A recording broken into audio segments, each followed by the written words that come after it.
Nós estamos aqui no quarto do Hospital Albert Einstein, em companhia do deputado Jair Bolsonaro e do deputado Flávio Bolsonaro, candidato ao Senado pelo Rio de Janeiro. Eu agradeço muito ao deputado Bolsonaro, que vai falar pela primeira vez, depois do atentado que sofreu, sobre um fato sem precedentes na história brasileira. Um candidato com grandes chances de vencer a eleição foi esfaqueado durante uma manifestação popular a seu favor. Então eu queria perguntar o seguinte, deputado: um episódio desse tipo, de tal forma dramático, muda a cabeça de qualquer pessoa exposta a esse tipo de violência. No seu caso, o que o senhor acha que mudou? Na cabeça, o que o senhor passou a pensar diferente? Eu entendo que esse atentado sim, que no meu entender foi algo planejado. O senhor acha que é um atentado político? Político, esse atentado político, na menor dúvida, porque me tirando de combate, você pega os 3, 4 próximos da relação, são muito parecidos. Queria saber o que o senhor sentiu no momento. O senhor comparou um soco no estômago, a sensação. A dor foi exatamente essa, né? A dor, quando eu levei a pancada, eu pensei que um cara tivesse dado um soco, uma pedrada meio de longe. O senhor não viu o rosto dele? Não, no rosto dele não vi. Eu vi um vulto, não teria condições de desviar a cara dele, não teria condições. Tá. Eu vi que tinha um vulto que se aproximou e deu uma estocada. E quando eu caí, eu falava para o segurança, né?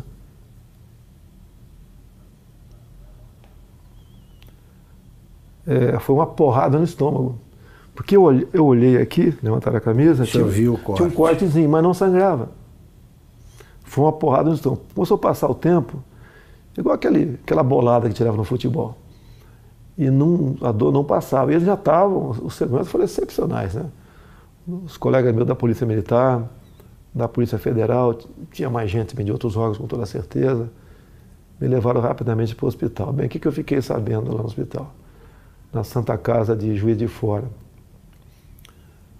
Aconteceu vários milagres, né? Primeiro, o cara deu uma facada e rodou. Ele rodou para matar mesmo, o cara sabia o que estava fazendo. Daí já vem esse papinho que ele já foi açougueiro. Açougueiro, ajuda de pedreiro, já começa essas conversinhas todas aí. Tá? E por questão de milímetros não atingiu veias aqui que não teria como eu resistir. Foram em 3 lugares no intestino fino e um no grosso, onde espalhou fezes por aqui tudo. Me levaram para o hospital. Eu ainda não sabia o que tinha acontecido, né? Bem, resumindo, foi drenado mais de 2 litros de sangue, 35 pontos, levei aqui, abriram tudo, botaram tudo para fora. Me disseram que eu acordei 2 vezes durante a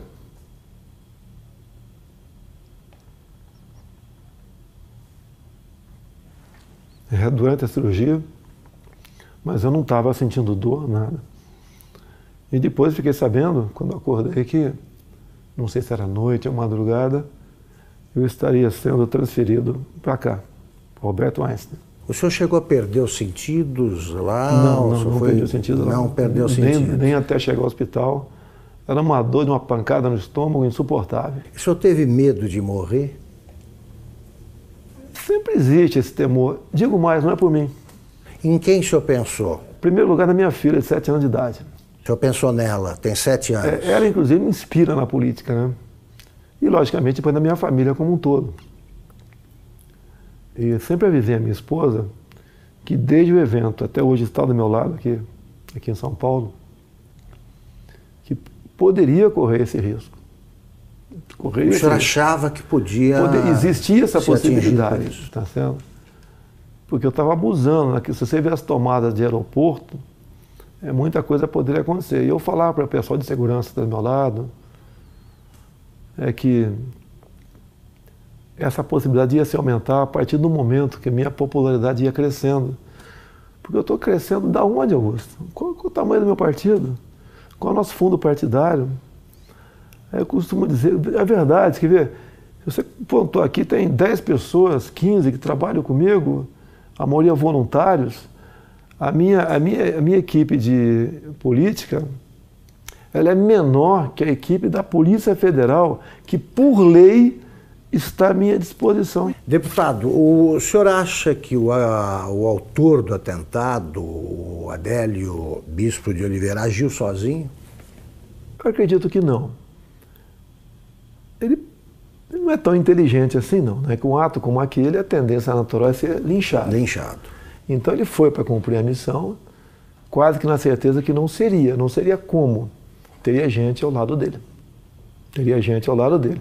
E isso realmente, pelo que eu ouvi dizer, não tenho certeza ainda, a Polícia Civil lá de Juiz de Fora está bem mais avançada que a Polícia Federal. Porque o depoimento que eu vi do delegado da PF que está conduzindo o caso, realmente um depoimento para abafar o caso. Eu lamento o que eu ouvi ele falando, dá a entender até que age em parte como uma defesa do criminoso. Então, isso não pode acontecer. Eu não quero que inventem um responsável, longe disso. Quer que apurem o caso. Eu falar que tal partida, tal não sei o quê, não. Dá para apurar o caso, dá para apurar. Tem uma passagem dele pela Câmara, ou melhor, uma passagem falsa dele pela Câmara, no dia 6 de setembro. Quando tu vai na Câmara, ô Augusto, você se identifica, eu estou no anexo 4, no gabinete tal. Ou é fotografado. Tal. É fotografado. Então quem foi que... Isso seria um álibi no futuro, que se não fosse pego ali, não, ele esteve na Câmara. Então, a Câmara dos Deputados, estou também junto ao pessoal do meu gabinete, a Polícia Legislativa trabalha com muita lisura, tenho muita amizade na Polícia Legislativa. A imprensa tem que apurar. A imprensa tem que apurar. Sabe que tem parte da imprensa que tenta acalmar o negócio ali, né? Mas tem que apurar. Porque o que está em jogo é o poder. Eu chegando lá, nós quebraremos o sistema. Não é na ignorância, não. É na lei. É na lei. Deputado, aliás, que tipo de castigo o senhor acha que o seu agressor merece? É uma tentativa de homicídio, né? Tem que ser o que está na lei. No Brasil não existe pena acima de 30 anos. Agora, eu costumo dizer muitas vezes, tentativa de homicídio, ou seja, eu estou vivo por milagre. Por que a pena dele tem que ser abaixo de um homicídio em si? Vamos mudar isso no futuro, se Deus quiser, caso seja presidente. E mais ainda, acabarmos com progressão de pena. E não ficar dando ouvido a entidades de direitos humanos que o presidiário vive em más condições. Quem estaria em péssimas condições de dia seria minha família se eu tivesse morrido. O senhor acha, para evocar argumentos invocados por adversários, que essa pregação do senhor contribuiu para a radicalização que teria levado a esse tipo de ato, de atentado? Como é que o senhor vê esse argumento? Exatamente o contrário. Eu sou vítima daquilo que eu combato. Eu costumo dizer nas minhas máximas, né? Eu prefiro a cadeia cheia de vagabundo do que o cemitério cheio de inocente. Eu tenho projetos em Brasília, muitos deles inspirados na legislação de alguns estados norte-americanos, como, por exemplo, a lei dos 3 crimes. Lá, Augusto, se o elemento comete 3 crimes, não interessa quais sejam, tem estados que você começa com 25 anos, inafiançado, não, sem progressão. Eu copiei esse projeto e botei 10 anos, vou lutar para que seja aprovado. Não tem cabimento. Você pega um elemento, às vezes, cometer um crime bárbaro aí você vai na ficha criminal dele, tem 50 passagens pela polícia. O cara cometeu 3 crimes, 10 anos sem progressão. Saiu, fez de novo, passa para 20. O ser humano só respeita o que ele teme. Se cometer crime, a punição é quase inexistente, há um estímulo para você ser criminoso. Um exemplo que tenho falado muito é de uma deputada federal, uma japonesinha aqui de São Paulo. Ela teve uns 15 anos atrás, o filho de 8 anos sequestrado e executado em cativeiro. Já imaginou alguém matando uma criança de 8 anos de idade em cativeiro? Você é pai, você é mãe, imagine uma situação dessa. O elemento foi pego logo depois. era um ex-funcionário dela. Foi condenado à pena máxima, mas depois de 6 anos foi para o semiaberto. Eu estou vendo que o senhor está entusiasmado com o programa de governo aí, mas eu quero ainda resgatar esse fato. Eu posso dar, só para dar uma história? Claro. Eu quero dar um depoimento aqui do sofrimento, da angústia nossa quando aconteceu. Eu ia te perguntar como é que foi vista a coisa do outro lado ali. Meu irmão Carlos, ao lado e do outro lado. Meu irmão Carlos está acompanhando meu pai direto nessa agenda, dando suporte para ele, pô, importantíssimo, né? E eu fiquei sabendo por um jornalista. Eu estava saindo da sessão na LERJ, me ligou, seu pai está bem? Eu fiquei sabendo que tentaram dar uma facada nele lá em Juiz de Fora. Você estava onde? Eu estava na LERJ. Aí quando ele percebeu que eu não sabia o que tinha acontecido, ele falou assim para mim, pode ficar tranquilo que, pelo que eu sei, não foi nada grave não. Foi um sentimento que eu não tinha sentido antes. Eu subi, fui no gabinete de um deputado, que eu estava indo para conversar com ele, um deputado evangélico. Rapaz, quando eu cheguei lá, tinha uns 15 pastores no gabinete dele. E eu não sei porque eu me deu uma vontade, eu comecei a chorar muito, explicando o que tinha acontecido, sem saber o que tinha acontecido, né? E aí, você não sabia? Não sabia, mas eu chorava com medo do que pudesse acontecer, mas tinha certeza que não ia acontecer o pior. Pressentiu? Tinha certeza que não ia acontecer o pior. Mas pressentiu que podia ser fiz aquela oração, todo mundo ali, pela saúde dele. Eu entrei no carro, foram as horas mais longas da minha vida no trânsito, que era a véspera de feriado. E aí eu sabia assim, meu irmão tá lá com ele, tá bem cuidado, tá num bom hospital. E aí, mas eu fui me acalmando no caminho, né? Aí quando eu cheguei lá, que os médicos me explicaram o que era, é que eu falei assim, cara, foi milagre, esse cara não sabe o que aconteceu, ele estava acordando meio grogue. Você achou que seu pai poderia morrer? Eu em momento algum achei que ele fosse morrer, em momento não. Algum. Eu tinha uma paz dentro de mim que isso não ia acontecer. Mas quando eu vi o que tinha acontecido, a gravidade, o que os médicos me contaram, e aí meu irmão me deu uma noção do que tinha acontecido também. E aí olha só o que esse cara me falou. Ele chamou perto, ele não tinha muita força para falar na hora.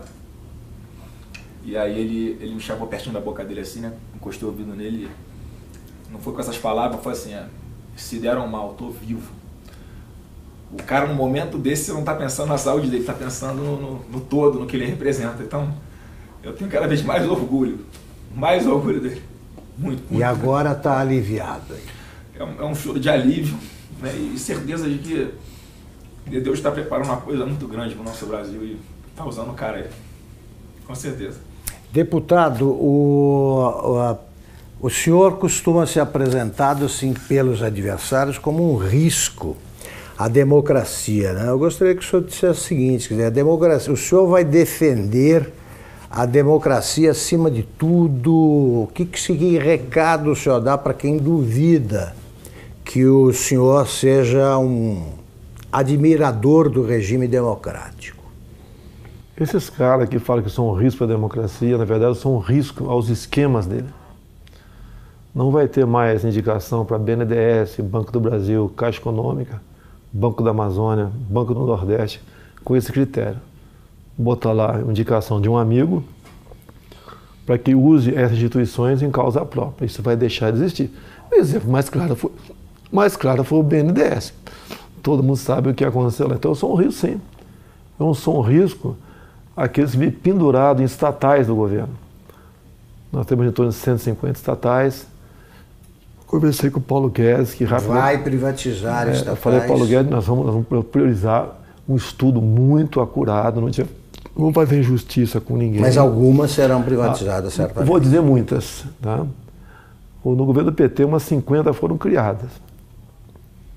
Temos até uma estatal do trem-bala, eu não sei ainda. Isso. Tem lá algumas dezenas de apadrinhados ganhando uma fortuna por mês. A tal da EBN também é outra que você tem que olhar com muito carinho, porque é um orçamento de um pouco mais de 1 bi por ano, uma TV que ninguém assiste. E está lá, amigos do rei estão lá. Então essas estatais que são ociosas, com toda certeza serão privatizadas. Agora existem estatais que são estratégicas. Tenho conversado com o Paulo Guedes, né? Banco do Brasil, Caixa Econômica. Para mim são estratégicas.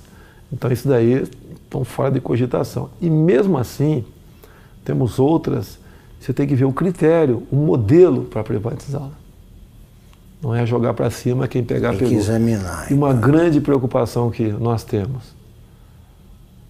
Nós não podemos ser inquilinos de nós mesmos aqui no Brasil. Tem um país aí fora, China, que nós queremos manter relações comerciais com eles, sim, até há interesse por parte deles, mas não podemos permitir que a China ou qualquer outro país, em vez de comprar no Brasil, venha comprar o Brasil. Perfeito. Deputado, a ex-senadora Marina Silva diz o seguinte, que a prova de que as ideias do deputado Jair Bolsonaro não funcionam, sabe que a prova disso foi o próprio atentado, porque tanta gente protegendo não conseguiu impedir que o ataque acontecesse. A Polícia Federal falhou? O senhor notou falhas no esquema de segurança? O ambiente não tem como você ter um sistema de segurança perfeito. É um tumulto ali, né? Eu vejo pela televisão. E eu sempre falava com eles da possibilidade, né, crescente disso acontecer, tendo em vista o nosso crescimento junto à opinião pública. Então eu não culpo a Polícia Federal, não. Eles até ajudaram muito com os policiais militares do Rio que estavam comigo lá. Isso vai evitar, evidentemente, esse tipo de manifestação. Não, eu até as eleições, eu estou em alta até o dia 31. Sim.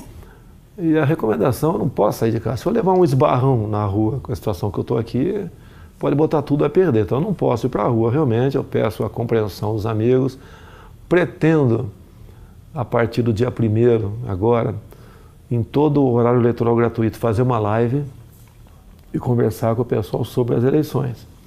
A última que fizemos, chegou live, né, ao vivo, está 275 mil pessoas presentes. Então está com uma aceitação muito boa, porque eles acreditam que a nossa proposta sempre é a verdade acima de tudo. E o Brasil também, né, como o nosso alvo principal, ninguém entende como um país que tem tudo como esse, ser o que é. Se você vê, você olha para o Japão, Coreia do Sul, para Israel, olha o que eles não têm, olha o que eles são. Olha para cá o que nós temos, o que nós não somos. Agora, a solução disso passa pela não aceitação da indicação política.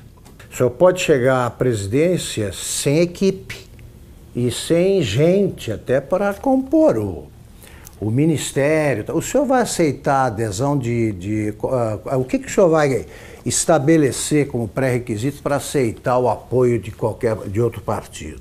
O senhor aceitaria do Centrão, por exemplo? Não vai existir isso aí, Augusto. Não vou dizer que tem bons parlamentares em vários partidos e tem gente honesta dentro da Câmara também, tá? Mas não será esse o critério, é a competência. Eu quero, por exemplo, um ministro da Ciência e Tecnologia voltado para a pesquisa, para a inovação. O senhor não sabe quem é? Ainda tem um nome de longe, né, que a gente pensa nele, não sei se seria o mais adequado ou não, tá certo, mas é um pouco inexperiente ainda, o nosso querido coronel da Aeronáutica, Marcos Pontes, o astronauta. Sim. Poderia ser uma pessoa para lá ou para compor o ministério, ou para compor. Então o ministério é importantíssimo. O que faz o jovem sair do Brasil? Falta de oportunidade aqui. Então você não pode ter uma pessoa nesse ministério. O senhor vai nomear por critérios, pelo critério da competência, é isso? Olha só, quando eu juntei 120 parlamentares, vai aumentar esse número, que o meu partido eu acho que vai fazer uns 30 deputados. Estou acreditando, um número modesto. Eu acho que vou ter o apoio de quem vota em mim, votar nos candidatos a federal, a senador, a estadual do meu partido. Eu acho que isso vai acontecer bastante. Até eu vou pedir para não votar no 17, votar no candidato, que tem uma cláusula de barreira aí. São Paulo, por exemplo. Não adianta o meu filho Eduardo, que deve ter 1 milhão de votos, junto com o voto de legenda, poder fazer 8 deputados federais.